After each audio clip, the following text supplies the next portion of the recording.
જય Shri Krishna, સુપ્રભાત. Fitness and રિકવરીના 5મા દિવસની શરૂઆત પાણી પીને. થોડા દિવસથી રાત્રે સુવામાં મોડું થાય અને ગઈકાલે ડિનર નહોતું કર્યું એટલે આજે ભૂખ્યા પેટે યોગ નથી કર્યું. જો કે યોગ ના કરવાનું મૂળ કારણ દિવસની શરૂઆત મોડી અને ઘરમાં છે દોડાદોડી. નીકળી પડી છે નેપાળ યાત્રા ખ્યાતિ ઓર્બિટ સાથે. Happy journey. નહીં ધોઈને ભગવાનને પગે લાગીને સૌથી પહેલા દૂધ પીધું કારણ કે ગઈકાલે ડિનર સ્કીપ કરેલું છે. પછી ટાંટિયાલાલને મળવા આયા જીજાજી. પછી સવારનો બ્રેકફાસ્ટ, પ્રોટીન, કેલ્શિયમ અને ખજૂરની શક્તિ. પછી એક પ્રમોશનલ કોન્ટેન્ટ શૂટ કરવાનું કામ બાકી હતું, એ પતાવ્યું. અને બપોરના જમવામાં દાળ ભાત અને જવાર બાજરીની ભાખરી અને છાશ. પછી જમ્યા પછીના ટાંટિયાના ટીકડા. પછી ટાંટિયાલાલને મળવા આયા લાડકી સાળી અને સાડુભાઈ.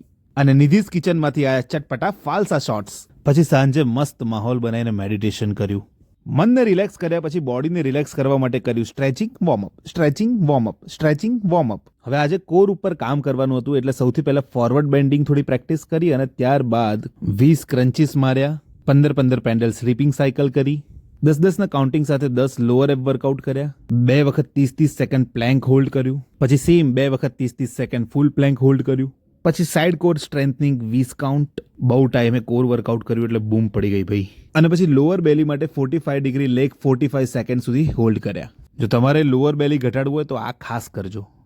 પરિબેનને વેકેશન છે એટલે એને ફિટનેસ શરૂ કરવું છે એટલે એને પણ જોડે જોડે થોડું કર્યું. રાતના ડિનરમાં લીધા કાંદા પૌવા, પછી ટાંટિયાના ટીકડા અને પછી રાત્રે સૂતા પહેલા દૂધ અને મખાના અને સ્કિન કેર સાથે શુભરાત્રી. જય શ્રી કૃષ્ણ.